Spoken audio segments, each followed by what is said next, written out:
नमस्कार मित्रों, महेश कुमार रिजल्ट सेतु में आपका स्वागत करता हूं।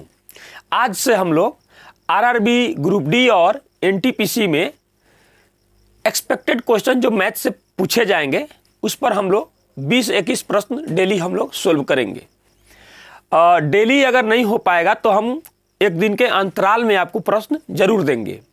और जो लोग हमारे इस चैनल से जुड़े हुए हैं, जो बिहार सिविल कोर्ट प्यून परीक्षा की तैयारी कर रहे हैं, जिसमें 35 प्रश्न यानी कि 35 मैथ से प्रश्न पूछे जाने वाले हैं, वो भी इस प्रश्न को सोल्व कर सकते हैं, क्योंकि अनुमान है उसमें भी कि इसी प्रकार से प्रश्न आएंगे। तो आप इन प्रश्नों को पहले आप खुद से जरूर बनाइएगा वीडियो को पॉज करने के बाद, और उसके बाद आप हमारे सॉल्यूशन को देखिएगा।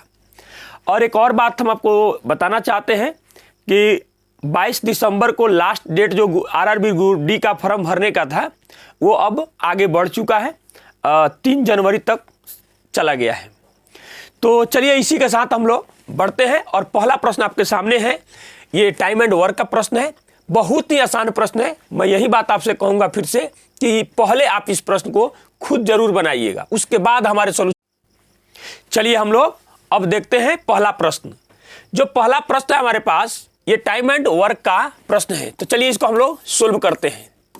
कह रहा है कि ए और बी मिलकर एक काम को 6 दिन में पूरा कर सकते हैं और ए अकेला उसे 9 दिन में कर सकता है। बी अकेले उस काम को कितने दिनों में कर सकेगा? बहुत आसान प्रश्न है, टाइम एंड वर्क का है। ए और बी मिलकर एक काम को 6 दिनों में कर सकता है, तो ऊपर हमेशा हम लोग टाइम लिखेंगे। और फिर कह रहा है कि ए अकेला उस काम को कितने दिनों में कर सकता है? 9 दिनों में कर सकता है। तो क्वेश्चन कह रहा है कि बी बराबर व्हाट। ध्यान से समझिएगा, इसकी इफिशियंसी ज्ञात कीजिए। यहां हो जाएगा 3 और यहां होगा 2, यहां 18, यहां 18। ध्यान दीजिएगा, ए और बी की क्षमता कितना हो गया है? 3। तो हम उसमें से ए की क्षमता को घटा देंगे तो हमें किसकी क्षमता प्राप्त हो जाएगी? हमें प्राप्त हो जाएगी बी की क्षमता, और इसकी क्षमता कितनी हो जाएगी? 1। अब यहां 18, यहां 18, तो 1 में हम कितना से गुना कर दे कि बन जाए 18। तो बी अकेला इस काम को कितने दिनों में पूरा करेगा? 18 दिनों में। और जिस ऑप्शन में 18 दिन है वही हमारा आंसर हो जाएगा, अर्थात ऑप्शन नंबर ए जो है हमारा आंसर हो जाएगा। चलिए बढ़ते हैं अगले प्रश्न की तरफ। Question number 2। क्वेश्चन नंबर 2 में कह रहा है कि एक समलंब की 2 समानांतर भुजाओं की लंबाई क्रमशः 16 मीटर और 20 मीटर है। यदि उसकी लंबाई 10 मीटर हो तो वर्ग मीटर में उसका क्षेत्रफल ज्ञात कीजिए। समझिएगा जरा ध्यान से। समलंब मतलब आमने सामने की इसकी भुजाएं जो होती है, क्या होती है? समानांतर होती है। समानांतर होती है, किसी समानांतर होती है। एक समलंब की 2 समानांतर भुजाओं की लंबाई जो छोटी है, इन दोनों में से एक 16 बता रहा है और एक कितना है? 20 है। अब समझिए जरा ध्यान से, ये इसमें जाके मिल जाएगा, ये इसमें जाके इधर मिल जाएगा। अब समझिएगा ये लाइन क्या कह रहा है? कह रहा है कि यदि उसकी लंबाई 10 मीटर है, यानी कि इन दोनों भुजाओं के बीच में जो यहां पर जो ये दोनों समानांतर भुजाएं हैं, इसके बीच का जो डिस्टेंस है वो क्या है? 10 मीटर है। तब कह रहा है कि इसका एरिया हमारे पास क्या होगा। अब समझिएगा, इसके लिए फार्मूला होता है समानांतर भुजाओं का योग 1/2 गुना समानांतर भुजाओं का योग, तो कितना हो जाएगा? 36 गुना इन दोनों भुजाओं के बीच की दूरी या ऊंचाई, आप कह सकते हैं, कोई दिक्कत नहीं है। थोड़ा सा ध्यान लगाइए, ध्यान दीजिएगा। तो ये कुछ है नहीं, ये एक आयत का फॉर्मूला अगर आपको याद है और समझ है तो हो गया। समझिए जरा ध्यान से, इसको इधर से दबा रहे हैं, इसको इधर से खोल रहे हैं, तो वही ना है। ये क्या निकल के आ गया हमारे पास? इसका औसत निकल गया यहां पर। तो एक इसमें लंबाई बन जाएगा जब समानांतर है तो, और एक क्या हो गया हमारा? ये वैल्यू हमारा चौड़ाई बन जा रहा है। तो खैर उतना डिटेल जाने की इसमें जरूरत नहीं है, आप इसको काट दीजिए। कितना हो जाएगा? अगर आपको सीधा सीधा भी याद है फार्मूला, मीटर में है तो 180 मीटर स्क्वायर हो जाएगा, और जिस ऑप्शन में 180 मीटर स्क्वायर दिया गया है वही हमारा आंसर हो जाएगा, अर्थात ऑप्शन नंबर डी जो है हम लोगों का आंसर हो जाएगा। हम जिस पर बात कर रहे थे ना, अगर आपके समझ डेवलप हो गया आपके अंदर तो याद रहा भी और नहीं भी रहा तो आपका काम चल जाता। यही हम बात कर रहे थे। चलिए बढ़ते हैं अगले प्रश्न की तरफ। अगला प्रश्न है क्वेश्चन नंबर 3। ध्यान दीजिएगा, क्वेश्चन नंबर 3। क्वेश्चन नंबर 3 में कह रहा है कि 15%, 20% और 25% की छूट श्रृंखला कितने प्रतिशत की एकल छूट के बराबर है। एकल छूट, ध्यान दीजिएगा, और ये 3 है श्रृंखला वाला छूट, यानी कि सक्सेसिव डिस्काउंट जो होता है ना, वो लगातार या क्रमागत जो छूट कहलाता है हिंदी में, वही चीज है।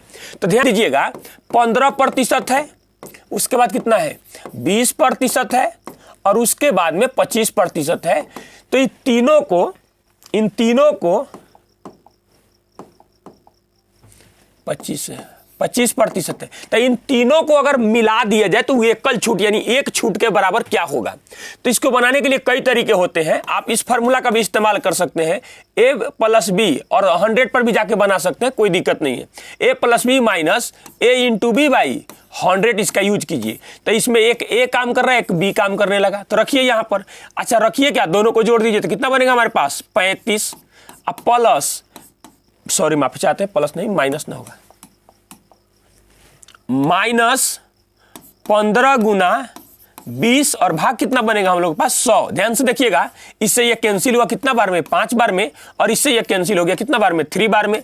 तो ये दोनों कट गया तो कितना गया हमारे पास 32। अब समझिएगा जरा ध्यान से, अब फिर यही फार्मूला रहेगा, लेकिन इस बार अब ये a का काम करेगा तो ये b का काम करेगा हम लोगों का। करा दीजिए काम, 32 + 25 माइनस 25 × 32 या 32 × 25, एक ही बात है, कोई दिक्कत उसके लिए नहीं है। ध्यान दीजिएगा, माइनस फिर से लगा हुआ है। इससे कितना बार में कटेगा हो 4 बार में, और इससे कितना बार में कटेगा 8 बार में। ध्यान दीजिएगा, तो माइनस इसमें से 8 कम कर दीजिए तो कितना बनेगा यहाँ पर 18।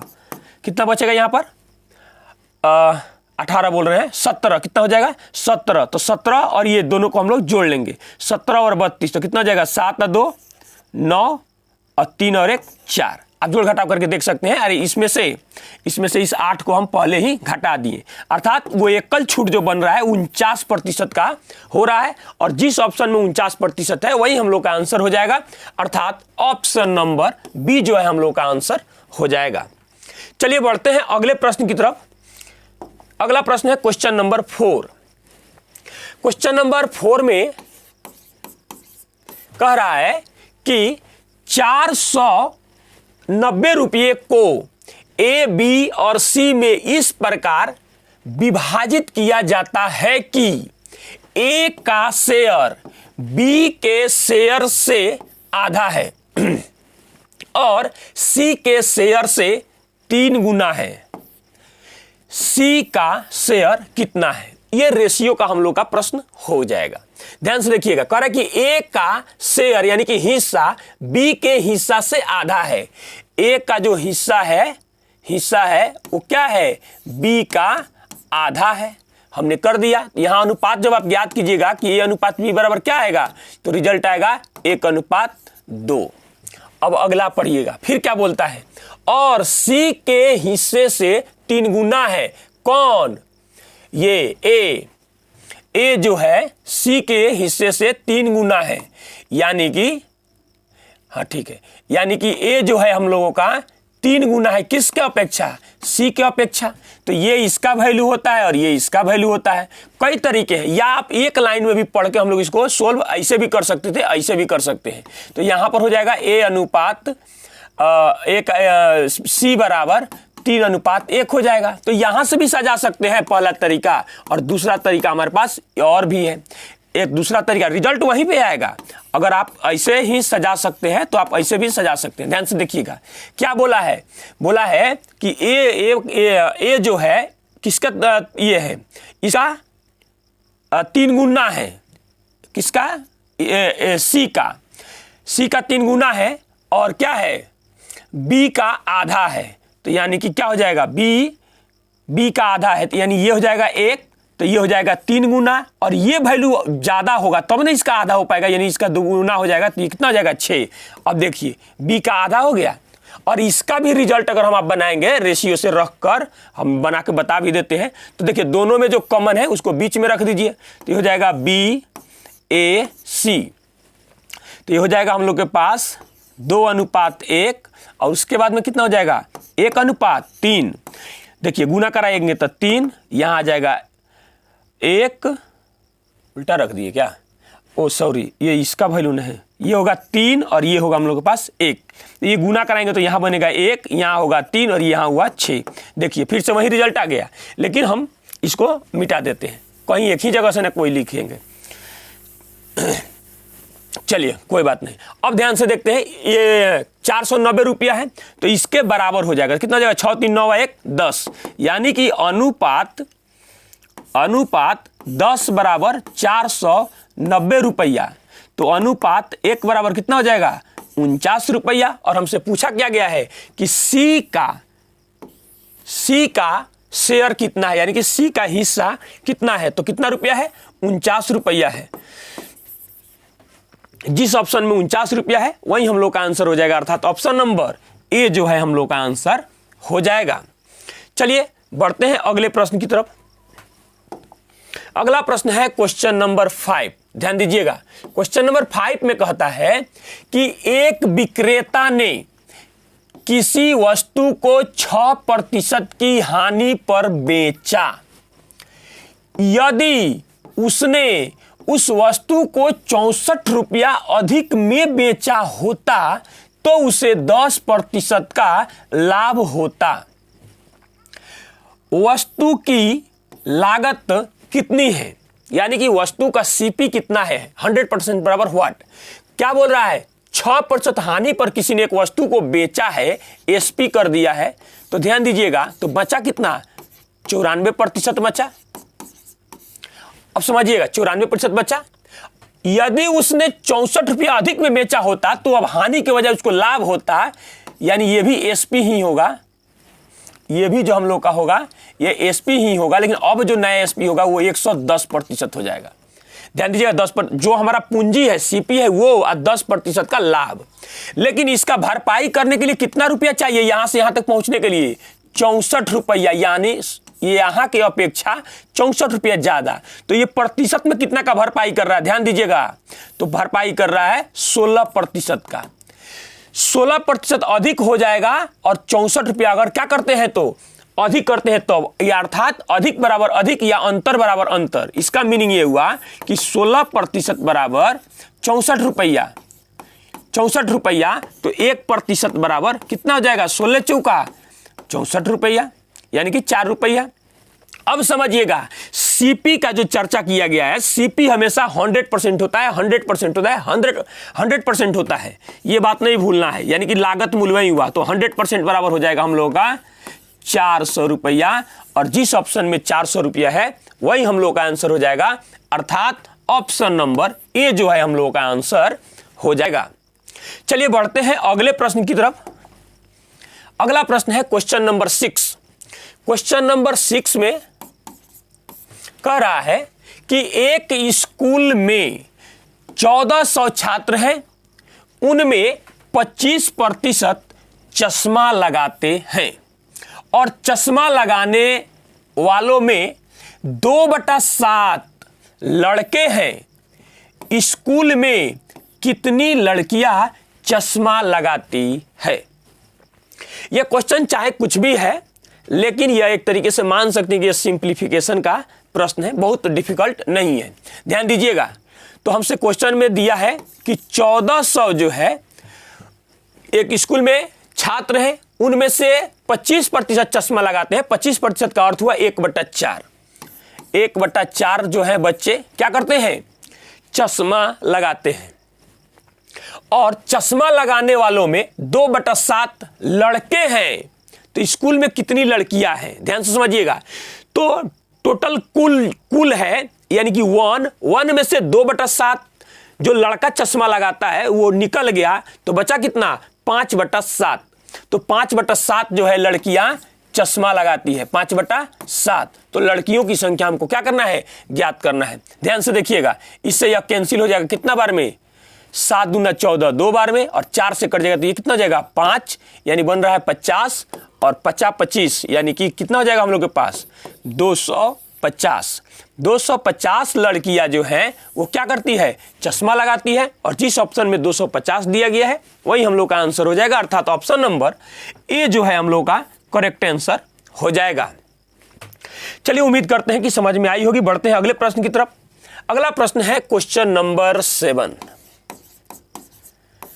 क्वेश्चन नंबर 7 में कहता है कि एक आदमी धारा की प्रतिकूल दिशा में 12 किलोमीटर प्रति घंटा और अनुकूल दिशा में 18 किलोमीटर प्रति घंटा की गति से नौका चला सकता है। नौका चला सकता है। स्थिर जल में उसकी नौका चलाने की गति कितनी है। बहुत आसान प्रश्न है, ध्यान से समझिएगा। हालांकि ये इस प्रश्न में बहुत बच्चे कंफ्यूज हो जाते हैं, उनको समझ में ही नहीं आ पाता है। ध्यान से देखिएगा, ये रही नदी करेंट और ये रही इसकी धारा। तो मान लीजिए कि जो ये पानी का बहाव है अगर इस दिशा में है, इस दिशा में है, तो अगर इसी दिशा में अगर हम जाते हैं तो पानी का बहाव जो है वो हमारी मदद करता है। लेकिन पानी का बहाव इस दिशा में है और हम इस दिशा में जाएंगे तो ये हमारा विरोध करता है, रुकावट पैदा करता है। ध्यान से समझिएगा। तो वही इसमें अब जो नौका है, नौका यानी कि नाव, बोट, नाव है, इसको हम लोग मान लेते हैं कि x, और जो ये करंट है, पानी का बहाव है, ये हो गया हमारा y। क्या हो गया हमारा y। अब ध्यान से समझिएगा। तो क्या बोलता है, एक आदमी धारा की प्रतिकूल मतलब उल्टा, जब वो चलता है तो दोनों मिला के उसका चाल जो है 12 किलोमीटर प्रति घंटा है, अर्थात x प्लस y बराबर 12 ही रन दिए, वहीं 12 किलोमीटर प्रति घंटा। और नहीं सॉरी माइनस न है,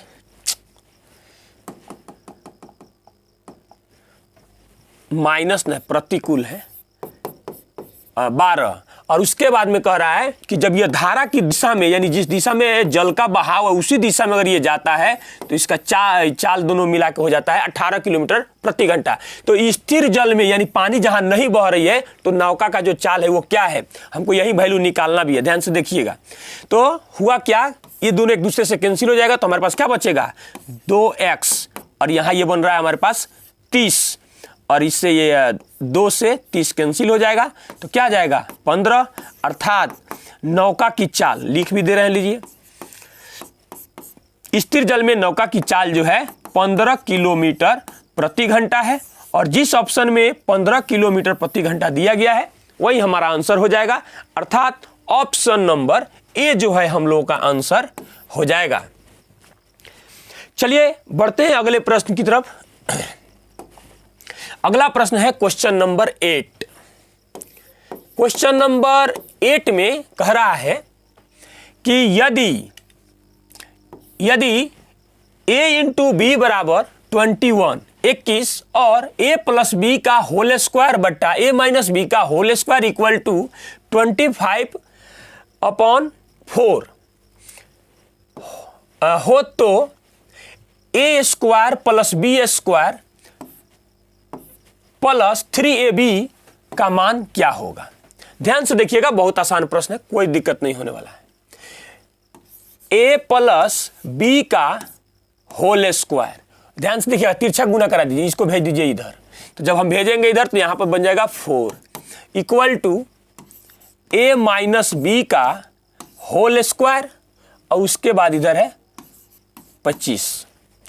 तो हो जाएगा हम लोग के पास कितना, ये हो जाएगा 4 का 4 रहने दीजिए, और उसके बाद हो जाएगा a square plus B square अब प्लस 2ab इक्वल टू, ये कितना हो जाएगा हम लोग के पास a square plus B square अब माइनस 2ab इंटू कितना हो जाएगा 25। हमसे पूछा ये वैल्यू गया, कोई बात नहीं, ध्यान दीजिएगा, यहां हो जाएगा 4a square plus 4b square plus 8ab equal to 25 25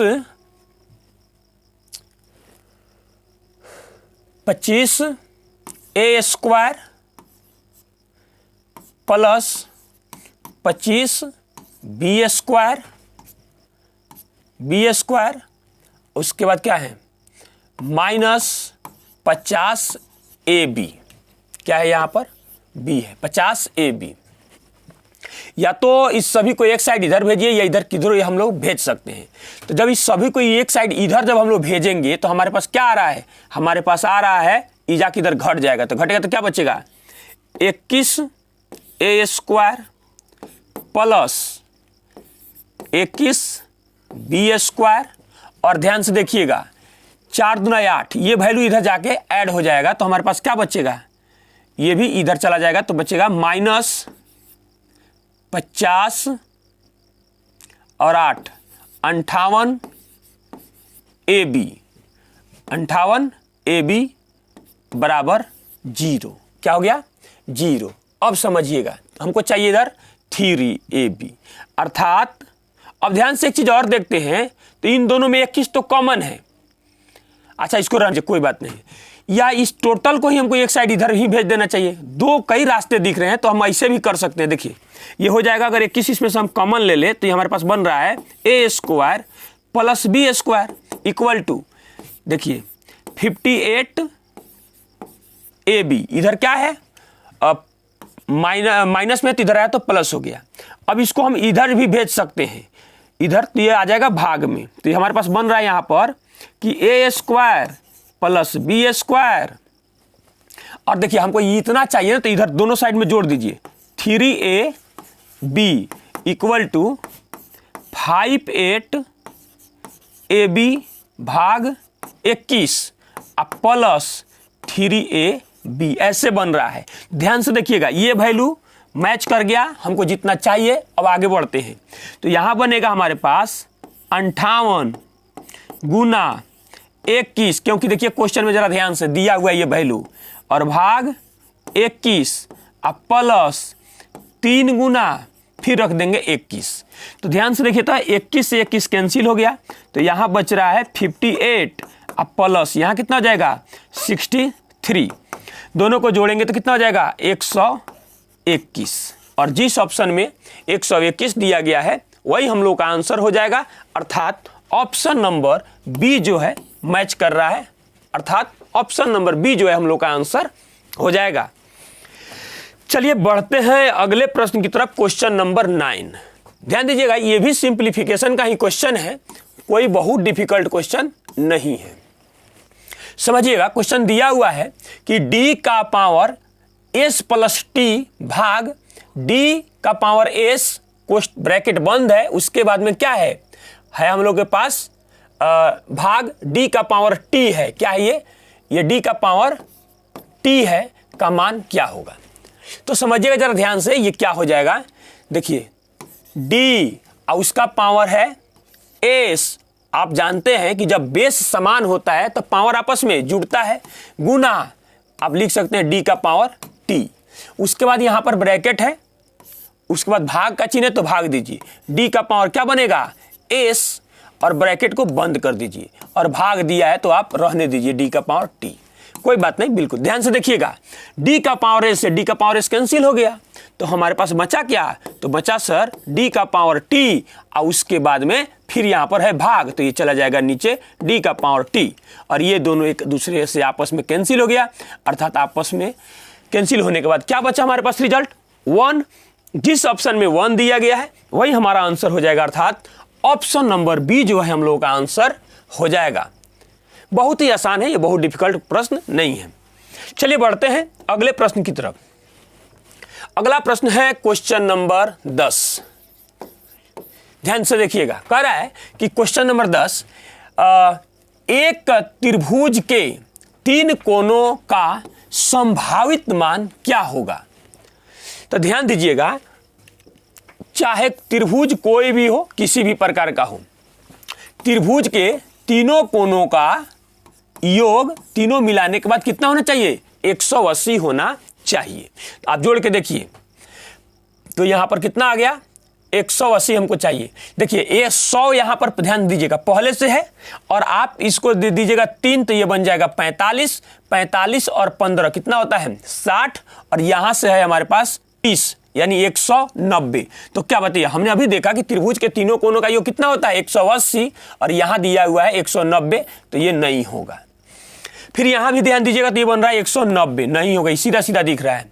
उसके बाद यहाँ ध्यान दीजिएगा जरा सा, तो इसको दे दीजिए कितना 7 4 11 और 8, ये भी वही हाल है, नहीं है। और यहाँ देखिएगा 6 3 18, 10 इसको दीजिएगा तो 60 यानी कि तीनों 60। तो जिस ऑप्शन में ये जिस ऑप्शन बोल रहे हैं इस ऑप्शन में दिया हुआ है 50 डिग्री, 60 डिग्री और 70 डिग्री, तो त्रिभुज के तीनों कोनों का योग जो है कितना हो जाएगा 180 हो रहा है, अर्थात ऑप्शन नंबर डी जो है हम लोग का आंसर हो जाएगा। ये बिल्कुल बेसिक प्रश्न है, इसमें कोई ज़्यादा दिमाग लगाने की जरूरत नहीं है और ये जरूरी नहीं है कि हर क्वेश्चन बहुत डिफिकल्ट ही हो। जिनका बेसिक ठीक नहीं होता है और जो बेसिक प्रश्न को नहीं बना पाते हैं तो उनके लिए तो ये बहुत बड़ी समस्या हो जाती है। अब ध्यान से देखिएगा क्वेश्चन नंबर 11। क्वेश्चन नंबर 11 में कह रहा है कि BD और CE त्रिभुज ABC के माध्यक हैं। यदि EO बराबर 7 हो तो CE की लंबाई कितनी है। तो ध्यान दीजिएगा CE की लंबाई कितनी है। CE की लंबाई CE ये रहा C और E, ये लंबाई हम लोग को ज्ञात करना है। अब समझिएगा जरा ध्यान से, EO का कितना दिया हुआ है 7 दिया हुआ है। ध्यान से देखिएगा, ये कहा है कि ये माध्यक है। माध्यक मतलब मीडियन, और मीडियन का मतलब होता है कि किसी भी त्रिभुज में शीर्ष से सामने वाली भुजा को 2 भागों में जो बांटता है वही ये क्या कहलाता है, माध्यक कहलाता है। माध्यक कहलाता है या अंग्रेजी में मीडियन कहलाता है। अब समझिएगा जरा ध्यान से, किसी भी त्रिभुज में 3 माध्यक होते हैं और तीनों माध्यक जिस बिंदु पर मिलते हैं इसी को केंद्रक कहते हैं। क्या बोलते हैं, केंद्रक बोलते हैं, केंद्रक कहते हैं। और जब तीनों माध्यिकाएं आपस में मिलती है यानी तीनों आपस में जब काटती है तो किसी भी त्रिभुज को 6 बराबर हिस्सा में बांट देती है और इसका जो क्षेत्रफल होता है ना वो 6 बराबर हिस्सों में बढ़ जाता है। आप गिनती कर सकते हैं 1 2 3 4 5 और 6 हो जाता है। खैर यहाँ हमसे ये नहीं पूछा जा रहा है, हमसे ये पूछा जा रहा है जब ये मैच भी करता है ना, यानी कि जब दो ही अगर माध्यिकाएं आपस में काट रही है, माध्यिका या माध्यक, तो 2 भाग शीर्ष की तरफ जाता है और 1 भाग भुजा की तरफ जाता है। तो इधर रहा 1 भाग और इधर गया 2 भाग। तो समझिएगा 1 भाग का मान हमको दिया हुआ है 7, तो 2 भाग का मान कितना हो जाएगा 14, और हमसे यहां से लेकर यहां तक के बारे में पूछा जा रहा है तो इन दोनों को जोड़ देंगे तो कितना हो जाएगा 21 21, यानी कि CE का जो वैल्यू है वो 21 cm हो जाएगा। अर्थात ऑप्शन नंबर C जो है हम लोगों का आंसर हो जाएगा। कौन सा हो जाएगा, ऑप्शन नंबर C जो है हम लोगों का आंसर हो जाएगा। चलिए बढ़ते हैं अगले प्रश्न की तरफ। अगला प्रश्न है क्वेश्चन नंबर, अगला प्रश्न है क्वेश्चन नंबर, मच्छर बैठ गया है, क्वेश्चन नंबर 12। इसके पीछे कितना था हम लोग का, क्वेश्चन नंबर 11, ठीक है। चलिए बढ़ते हैं अगला प्रश्न क्वेश्चन नंबर 12 की तरफ। क्वेश्चन नंबर 12 में कह रहा है यदि sec square theta plus tan square theta बराबर √3 हो तो सेक का पावर 4 थीटा माइनस tan का पावर 4 थीटा का मान कितना है। ध्यान से देखिएगा, ये बहुत आसान प्रश्न है, देखने में थोड़ा सा डिफिकल्ट लग रहा होगा। सेक का पावर 4 थीटा माइनस tan का पावर 4 थीटा है। अब इस बात को हम लोग कितना लिख सकते हैं, लिख सकते हैं सेक स्क्वायर थीटा का square minus tan square theta का होल स्क्वायर हम लोग लिख सकते हैं। और जब हम लिख सकते हैं तो ये किस फार्मूला पे चला गया ए स्क्वायर, सॉरी ए स्क्वायर बोल रहे हैं, ए प्लस बी इंटू ए माइनस बी, यानी कि ये फार्मूला पर चला गया, ए स्क्वायर माइनस बी स्क्वायर के फार्मूला पे चला गया, अर्थात ए प्लस बी इंटू ए माइनस बी पे चला गया। तो लिखिए एक बार, ये ए का काम कर रहा है और ये बी का काम कर रहा है, plus tan square theta into sec square theta minus tan square theta. अब समझिएगा जरा ध्यान से, हमारे क्वेश्चन में इसका वैल्यू दिया हुआ है यहां पर, तो दिया हुआ है यानी वही बात को हम इधर भी लिख सकते थे, यानी ये सब एक दूसरे के बराबर है। तो दिया हुआ है तो हम इसके जगह पर यहां से यहां तक जो है, इसके जगह पर हम क्या लिख सकते हैं, √3 लिख सकते हैं। और हम जानते हैं कि sec square theta minus tan square theta बराबर 1 होता है, तो गुना कर देंगे 1, अर्थात हमारा आंसर जो होगा वो क्या हो जाएगा, √3, और जिस ऑप्शन में √3 दिया गया है वही हमारा आंसर हो जाएगा, अर्थात ऑप्शन नंबर सी जो है हम लोग का आंसर हो जाएगा। 2-4 बार जब इस प्रश्न को अगर आप बना लीजिएगा तो इसको बनाने की जरूरत नहीं पड़ेगी, आप देखते ही इसको सोल्व कर सकते हैं। चलिए बढ़ते हैं अगले प्रश्न की तरफ। अगला प्रश्न है क्वेश्चन नंबर 13। चलिए क्वेश्चन नंबर 13 जो है, देखते हैं क्या कहता है प्रश्न। कह रहा है कि 6 अंकों की सबसे बड़ी पूर्ण वर्ग संख्या, 6 अंकों की सबसे बड़ी पूर्ण वर्ग संख्या क्या होगी। अब समझने वाली बात है, यहां पर थोड़ा सा दिमाग लगाने की जरूरत है। 6 अंकों की सबसे बड़ी संख्या क्या होगी, तो 6 अंकों की सबसे बड़ी संख्या, जैसे ध्यान से देखिएगा, अगर हम कह रहे हैं कि 1 अंकों की सबसे बड़ी संख्या तो कितना हो जाएगा, 9 हो जाएगा। लेकिन अगर 2 अंकों की सबसे बड़ी संख्या निकालना हो तो उसमें 1 बढ़ा देंगे, तो 1 अंकीय में 1 बढ़ा दे तो बन जाएगा 2 अंकों की सबसे छोटी, और 2 अंकों की सबसे छोटी का अगर स्क्वायर करेंगे हम तो हमारे पास क्या मिल जाएगा, 3 अंकों की सबसे छोटी। इसमें से अगर हम 1 कम कर दें तो हमें प्राप्त हो जाएगा 2 अंकों की सबसे बड़ी संख्या। क्या प्राप्त हो गया, 2 अंकों की सबसे बड़ी संख्या। लेकिन क्वेश्चन क्या बोल रहा है कि 6 अंकों की सबसे बड़ी पूर्ण वर्ग संख्या चाहिए। अब समझिएगा जरा ध्यान से, तो 6 अंकों में जाने के लिए सबसे पहले हमको 7 अंक में जाना पड़ेगा। क्या करना पड़ेगा, 7 अंक में जाना पड़ेगा, अर्थात 1 पर यहां क्या हो जाएगा, 6 0 हो जाएगा, 3 3 6। अब इसमें से अगर हम 1 जैसे ही कम करेंगे तो 1 2 3 4 5 और 6 अंकों की सबसे बड़ी संख्या प्राप्त हो गई। अब समझिएगा, अब ये 6 अंकों की अगर जो सबसे बड़ी संख्या हमको प्राप्त हो गई, सबसे बड़ी संख्या प्राप्त हो गई, अब हम लोग को यहां पर यह समझना है कि अब उसका पूर्ण वर्ग संख्या होना चाहिए, वो जो ये संख्या होना चाहिए पूर्ण वर्ग संख्या होना चाहिए।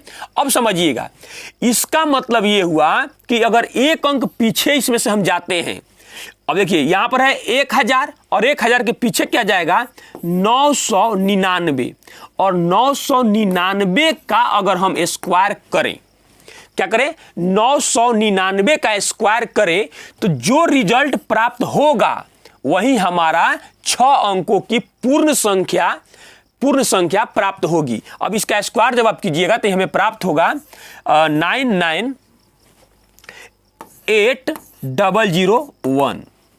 ऐसे भी बना सकते हैं, या आप एक तरीका इसके लिए और भी जानते हैं इसको बनाने के लिए कि 999 गुना कर रहे हैं किससे, तो जिस संख्या पर गुना कर रहे हैं उस संख्या को रखिए इस पर 999 से, यानी इसका मतलब यही हुआ। और फिर 999 को क्या करेंगे, इसमें से हम घटा सकते हैं, तो ये बन गया 10, तो 10 में से ये गया तो कितना गया 1, ये बन गया 90, ये भी बन गया 90, ये बन गया 8। खैर आप देखिए यहाँ पर ऐसे करने से नहीं होगा, कंपटीशन जो है बहुत हार्ड होते चला जा रहा है, यानी डिफिकल्ट होते चला जा रहा है। तो समझने वाली बात ये है कि जी उस तरीके से नहीं है, आपको ये सब टेक्निक भी अपनाना पड़ेगा कि हम सोच कितना सकते हैं। और कितनी भी बड़ी बात को कितना आसानी से हम सोच सकते हैं, ये हमारे सोचने पर ही निर्भर किया है। जैसे ही हमारे मन में ये देखिए, और इतना समझाने के क्रम में ये सभी बातों को, छोटी छोटी बातों को हमको बताना पड़ा, नहीं तो सीधे यहां से हम सोचते तो 7 अंक की संख्या प्राप्त हो गया। जो 7 अंक की संख्या प्राप्त हुआ, ये 7 अंकों की सबसे छोटी संख्या प्राप्त हुई, और 7 अंकों की सबसे छोटी संख्या में से जैसे ही हम एक कम किए, हमें 6 अंकों की सबसे बड़ी संख्या प्राप्त हो गई। अब 6 अंकों की सबसे बड़ी संख्या प्राप्त हो गई, ये ठीक है, लेकिन जब यहां से हम देख रहे हैं तो एक अंक पीछे जाएंगे और जिस संख्या का हम स्क्वायर कर सकते हैं उसी को पूर्ण वर्ग बनाकर, यानी कि फिर हम बैक आ सकते हैं, पूर्णतः पूरा इसका वर्गमूल निकल जाएगा, नहीं तो किसी और संख्या पे जाएंगे तो वो नहीं निकलेगा। तो यही बात है कि जो 1000 है उससे पहले एक अंक गए हम 999, और 999 का क्या कर दिए, स्क्वायर कर दीजिए। जितना फास्ट आप कैलकुलेशन कर सकते हैं आप कीजिए, कोई दिक्कत नहीं है। चलिए बढ़ते हैं अगले प्रश्न की तरफ। अगला प्रश्न है क्वेश्चन नंबर 14। क्वेश्चन नंबर 14 में बोल रहा है कि 50 लड़कों की एक कक्षा में 30 लड़कों की औसत लंबाई 160 cm है। यदि शेष लड़कों की औसत लंबाई 165 cm है तो पूरी कक्षा की औसत लंबाई cm में, किसमें, cm में कितनी होगी। चलिए बहुत अच्छी बात है, ध्यान से देखिएगा। टोटल कितना बच्चा है, 50 बच्चा है या लड़का है। ध्यान दीजिएगा, औसत बराबर क्या होता है, औसत आंकड़ों का योग बटा आंकड़ों की संख्या। तो जो पहले से औसत है 30 का, उसको ज्ञात कीजिए। तो 30 में जैसे ही हम लोग 160 से गुना कर दिए, ये योग में बदल गया, प्लस शेष लड़का, तो 50 में से 30 बच्चा निकल गया, तो बचा कितना, 20, शेष इसकी औसत जो लंबाई है कितना है, 165 है, समझिएगा। फिर वही बात हो गया, इस वैल्यू को जोड़ेंगे हम लोग, तो हम लोग के पास कितना आ जाएगा, 50 आ जाएगा। अब देखिएगा जरा ध्यान से, इन दोनों में से एक यहां से कैंसिल, एक यहां से कैंसिल और एक यहां से कैंसिल हो गया। उसके बाद में 5 से जब ये कटेगा तो कितना बार में कट जाएगा, 6 बार में कट जाएगा। और यहां से जब 5 बार से कटेगा तो 5 तियां और फिर कट जाएगा 5 तियां, यानी कि 16 छक 96 और प्लस कितना आ जाएगा, यहां पर हो गया 66। जब दोनों वैल्यू को जोड़ेंगे तो कितना हो जाएगा, 6 दूना 12 का 2, हासिल 1, 9 6 15, ये कितना हो गया 16, यानी टोटल, यानी 50 का जब औसत हमने निकाला तो हमारे पास प्राप्त हुआ 162 cm। अर्थात ऑप्शन नंबर बी जो है हम लोगों का, ये आंसर हो जाएगा। चलिए बढ़ते हैं अगले प्रश्न की तरफ। अगला प्रश्न है क्वेश्चन नंबर 15। क्वेश्चन नंबर 15 कह रहा है कि यदि a माइनस बी बराबर 2 तो a cube minus b cube बराबर 26 हो तो a प्लस बी का होल स्क्वायर का मान क्या होगा। अब जरा समझिए, नहीं तो अगर आपको समझ में आ रहा है, अगर मतलब ये तभी ऐसे हो पाता है जब आपकी सोचने की क्षमता जो है वो काफी डेवलप हो। या तो आप फार्मूला से बनाइए, या यहां पर दिख रहा है सीधा सीधा, ध्यान से देखिएगा, क्या वैल्यू रख के हम संतुष्ट करा पा रहे हैं। तो जी हमको दिख रहा है कि अगर इसका वैल्यू 3 और इसका वैल्यू 1 रख दें तो हमको मिल गया कितना, 2। तो करके आगे भी देखिए, और 3 का क्यूब करते हैं अब माइनस 1 का क्यूब करते हैं तो 27 माइनस 1 बराबर 26। इसका मीनिंग हमको समझ में आ गया कि a का वैल्यू 3 होगा और b का वैल्यू 1 होगा। ये एलजेब्रा का प्रश्न है, और सबसे पहले एलजेब्रा में इसी तरीके से ही सोचा जाता है कि क्या हमारे सिंपल सोचने से प्रश्न सोल्व हो रहे हैं, तो हो रहे हैं तो वहां से आप संतुष्ट कराकर निकल सकते हैं। तो हमें पता चल गया, तो हमसे पूछा गया है क्या कि a प्लस b का होल स्क्वायर बराबर, तो हमारे पास इसका a का वैल्यू मिल गया 3 और b का वैल्यू 1, अर्थात इसका मतलब हो गया 4, और 4 का स्क्वायर कितना होगा 16, अर्थात जिस ऑप्शन में 16 दिया गया है वही हमारा आंसर हो जाएगा। अर्थात ऑप्शन नंबर सी जो है हम लोग का आंसर हो जाएगा। चलिए बढ़ते हैं अगले प्रश्न की तरफ। अगला प्रश्न है क्वेश्चन नंबर 16। ध्यान से देखिएगा, ये भी अलजेब्रा का ही प्रश्न आ रहा है हम लोग के सामने। ध्यान से देखिएगा, कह रहा है कि यदि x plus y plus z बराबर 9 हो तो x माइनस 4 का क्यूब प्लस y माइनस 2 का क्यूब प्लस z माइनस 3 का cube minus 3 x minus 4 into y minus यहाँ पर कितना हो जाएगा, यहाँ मिस प्रिंट है, यहाँ 2 होगा, चलिए ठीक है, हो जाएगा 2 होगा, और z माइनस यहाँ पर कितना है 3 का मान क्या होगा। अब जरा समझिएगा, इसके लिए फार्मूला होता है, यानी ये कहना चाह रहा है कि A cube plus B cube plus C cube minus 3a B C बराबर होता है 0। ऐसा कब होता है, तब होता है जब a बराबर b बराबर c, तीनों का वैल्यू क्या हो, आपस में बराबर हो जाए, ऐसा तब होता है। या ऐसा तब होता है कि a प्लस बी प्लस सी का वैल्यू जो हो जाए वो 0 हो जाए। यानी कि इस कंडीशन में ये वैल्यू जब आपस में बराबर होगा तो इस सभी के सभी क्या बन जाएगा, 0 बनेगा। ये वाला कंडीशन हम यहाँ पर फुलफिल कर रहे हैं, जरा समझिएगा। अब हम लोग यहाँ पर समझ रहे हैं, जरा यहाँ देखिएगा, x plus y plus z बराबर जो 9 दिया हुआ है, अब इसको हम लोग कितना लिख सकते हैं, इसको हम लोग लिख सकते हैं, इस 9 को लिख सकते हैं हम लोग इसके हिसाब से, ध्यान से देखिएगा, इसके हिसाब से हम लोग लिख सकते हैं, यानी 4 प्लस 2 प्लस 3, और हम इसको रख सकते हैं, लिख सकते हैं कि x बराबर कितना 4, y बराबर 2 और z बराबर 3। जैसे ही इसमें हम रख के इस वैल्यू को पुट कर रहे हैं, ध्यान से देखिएगा, तो यहाँ भी मिला 0, यहाँ भी मिला 0, यहाँ भी मिला 0, हर जगह मिल रहा है हमको क्या 0, यानी फाइनल रिजल्ट जो इसका हमें प्राप्त हो रहा है वो क्या प्राप्त हो रहा है 0, और जिस ऑप्शन में दिया गया है 0 वही हमारा आंसर हो जाएगा, अर्थात ऑप्शन नंबर सी जो है हम लोग का आंसर हो जाएगा। चलिए बढ़ते हैं अगले प्रश्न की तरफ। अगला प्रश्न है क्वेश्चन नंबर 17। क्वेश्चन नंबर 17 जो है हम लोगों का कह रहा है कि त्रिभुज ABC के 3 माध्यक AD, BE और CF एक दूसरे को G पर काटते हैं। यदि त्रिभुज ABC का क्षेत्रफल 36 cm² हो तो त्रिभुज CGE का क्षेत्रफल कितना है। अब समझिएगा, बहुत आसान है। ये हमारे पास एक त्रिभुज है जिसका नामकरण किया हुआ है A, B और C। फिर कह रहा है कि AD, क्या बोल रहा है AD, यहां से AD, उसके बाद BE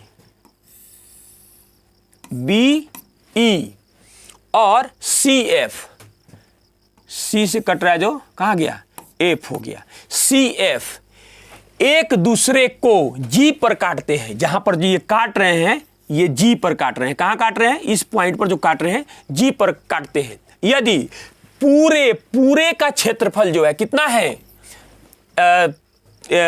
यानी कि त्रिभुज ABC का जो क्षेत्रफल है वो 36 cm² हो तो कह रहा है कि C ये रहा CGE, यानी कि हमसे पूछ रहा है इस एरिया का पूरा क्षेत्रफल क्या होगा। अभी हमने पीछे आपको बताया है कि किसी भी त्रिभुज में तीनों माध्यिकाएं उस त्रिभुज के क्षेत्रफल को 6 बराबर भागों में बांटती है, यानी कि 1, 2, 3, 4, 5 और 6। ये 6 जो बन रहा है हमारे सामने 6 बन रहा है, ये 6 को 6 बराबर क्षेत्रफल में बांटेगा तो बराबर क्षेत्रफल में बांटेगा तो पूरा हमको पता है, यानी कि ये हमारे पास हो जाएगा CGE का जो क्षेत्रफल होगा वो त्रिभुज ABC के क्षेत्रफल का 1/6 हिस्सा होगा। अर्थात इसका पूरा क्षेत्रफल हमको पता है कितना 36 गुना 1/6 अर्थात 6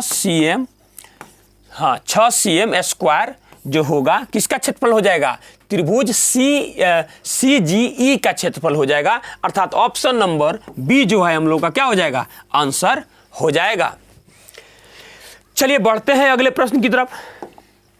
अगला प्रश्न है क्वेश्चन नंबर 18। ध्यान से देखिएगा, कह रहा है क्वेश्चन नंबर 18 में एक वृत्त की जीवा उसकी त्रिज्या के बराबर है। जीवा के छोर पर वृत्त में एक स्पर्श रेखा खींची जाती है। स्पर्श रेखा और जीवा के बीच कितने अंश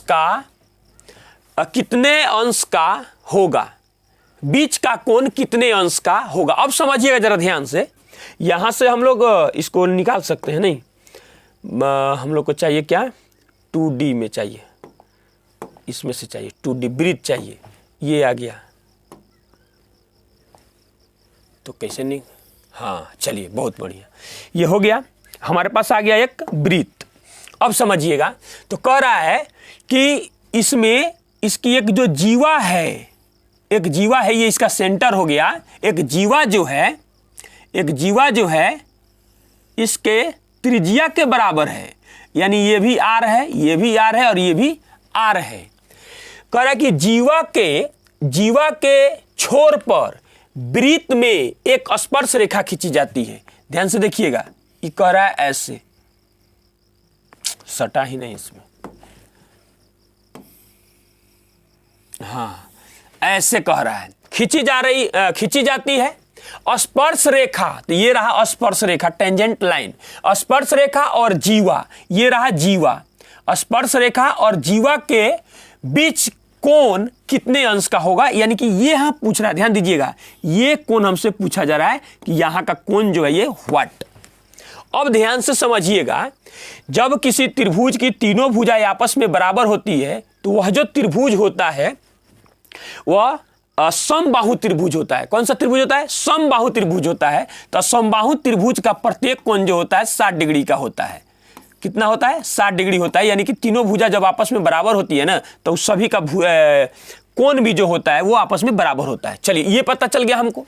अब ध्यान से देखिएगा, और स्पर्श रेखा पर यानी टेंजेंट लाइन पर अगर केंद्र से त्रिभुज की वृत्त की केंद्र से अगर इस पर एक लाइन खींची जाती है तो वो लाइन जो होता है ना, यहां पर 90 डिग्री का कोण बनाता है। कितना कोण बनाता है? 90 डिग्री का कोण बनाता है। यह पूरा इधर भी 90 डिग्री बन रहा है, इधर भी यहां से यहां तक 90 बन रहा है। तो जब आप समझ रहे हैं यहां से यहां तक टोटल 90 है और इसमें से ये कोण जो है 60 डिग्री हो गया, तो बचा कितना? 30 डिग्री। अर्थात जीवा और स्पर्श रेखा टेंजेंट लाइन के बीच में कितना डिग्री का कोण बन रहा है? 30 डिग्री का कोण बन रहा है। और जिस ऑप्शन में 30 डिग्री दिया गया है वही हमारा आंसर हो जाएगा। चलिए, अर्थात ऑप्शन नंबर ए जो है हम लोगों का क्या हो गया? आंसर हो गया। बढ़ते हैं अगले प्रश्न की तरफ। चलिए, अगला प्रश्न है क्वेश्चन नंबर 19। चलिए, ये ट्रिगोनोमेट्री का क्वेश्चन दिया गया है। कह रहा है कि यदि पाई साइन थीटा बराबर 1, पाई कॉस थीटा बराबर 1 हो तो √3 tan 2/3 थीटा प्लस 1 का मान क्या होगा? अब जरा यहां समझने वाली बात है, ध्यान से देखिएगा। हम लोग देखते हैं यहां पर पाई साइन थीटा अब बटा पाई कॉस थीटा बराबर 1/1। ध्यान से देखिएगा, तो 1 में 1 से भाग देंगे तो ये तो कैंसिल होकर 1 आएगा, लेकिन इससे ये कैंसिल हो गया, तो बच क्या गया? साइन थीटा बटा कॉस थीटा बराबर क्या होता है? ये होता है टेन थीटा। क्या होता है? Tan theta. तो टेन थीटा का मान कितना गया हमारे पास? 1। और टेन थीटा का मान जब 1 होता है तो थीटा का मान कितना होता है? 45 डिग्री होता है। आइए अब यहां पर हम इसको रखते हैं वैल्यू को, √3, उसके बाद में है tan, और यहां पर है 2/3 और इसका वैल्यू कितना दिया गया है? 45। उसके बाद में है प्लस में 1। समझिएगा जरा ध्यान से, जब इससे यह कैंसिल हो रहा है तो यहां पे आएगा 15, तो हमारे पास आ जाएगा √3 और 15 दूना 30 डिग्री। और tan 30 डिग्री का मान कितना होता है? 1/√3। कितना होता है? 1/√3 प्लस में हो गया 1। ध्यान से देखिएगा, एक दूसरे से एक कैंसिल हो गया तो इधर भी बच गया 1। 1 + 1 = 2। कितना गया? 2।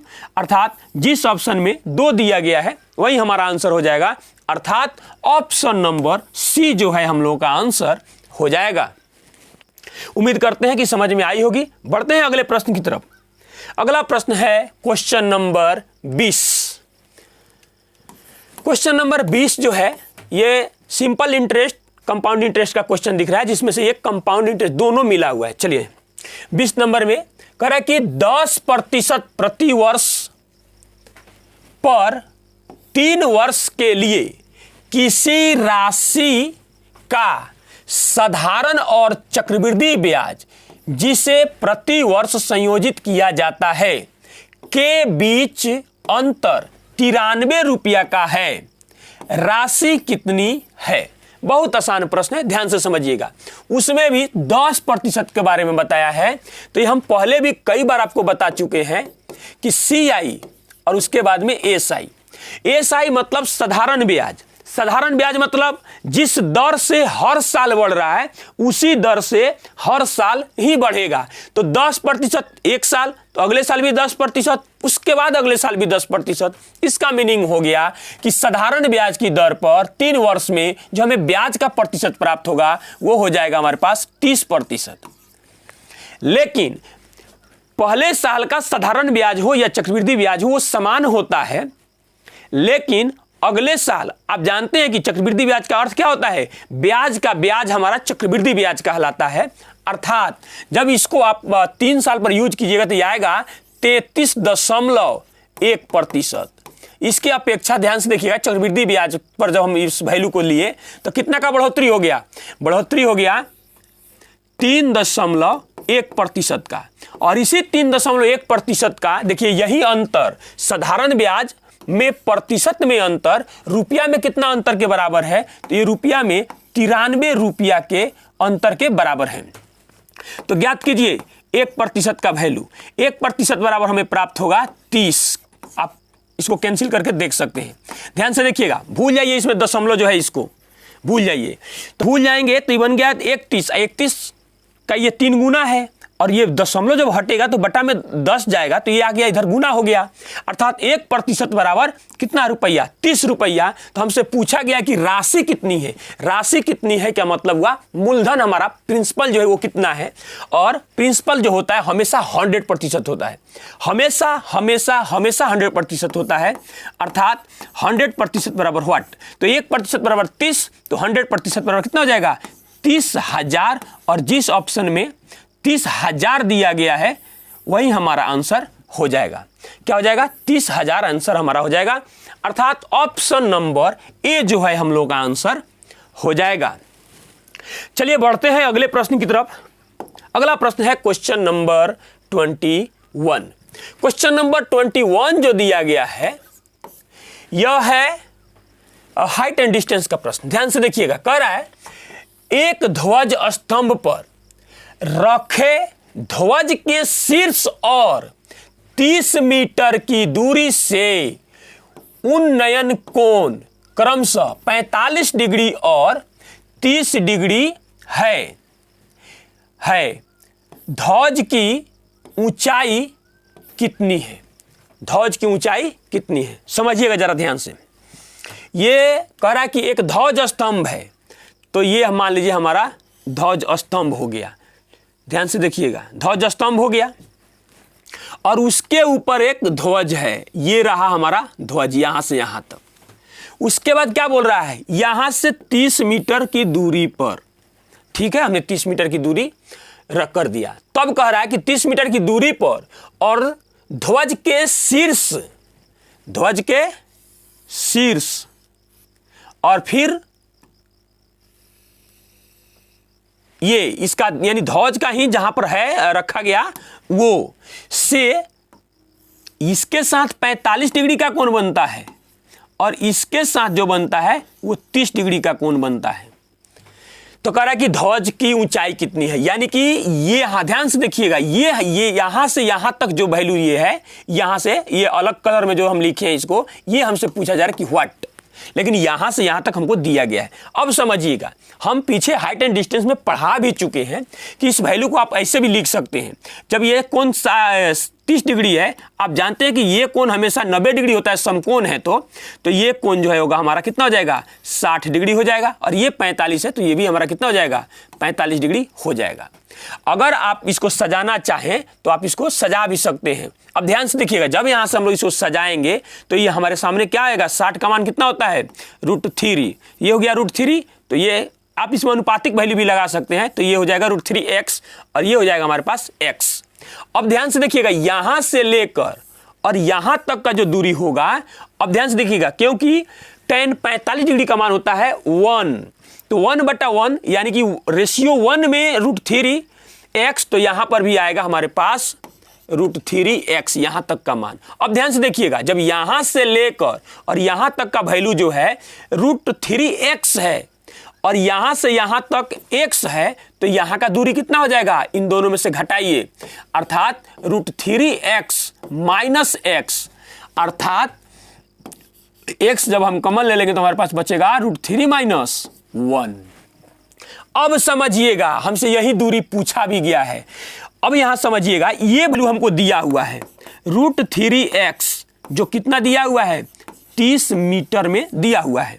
तो हमारे पास x का मान कितना आ जाएगा, तो हमारे पास देखिए ये वैल्यू कट रहा है यहां से, 10 तियां, तो 2 1 3 में 2 रूट होता है, 2 √3 हो गया, यानी कि 2 बार, यानी मेरे कहने का मतलब है कि 1 3 में 2 बार √3 है, तो 1 √3 कैंसिल हो गया, तो बचा कितना, 10 √3 मीटर। लेकिन हमको ये वाला वैल्यू चाहिए, तो हम क्या करेंगे, x में √3 - 1 से गुना करा देंगे, तो इधर भी हमको क्या करना पड़ेगा, 10 √3 में √3 अब -1 से गुना कराना पड़ेगा। उसके बाद जब गुना कराएंगे तो ये बनेगा हमारे पास 30, अब माइनस ये बनेगा 10 √3। और एक चीज ध्यान से देखिएगा, √3 का वैल्यू जो है हमारे पास पहले से ही दिया हुआ है, तो हम रख सकते हैं इसमें 30 माइनस, तो ये बन जाएगा, देखिए जैसे ही रख के गुना कीजिएगा तो ये बन जाएगा आपका 17.32। तो ध्यान से देखिए, एक इसको दे दीजिए, जैसे एक दीजिएगा, एक में से 0.32 घटाइएगा तो ये आ जाएगा 6 वाट।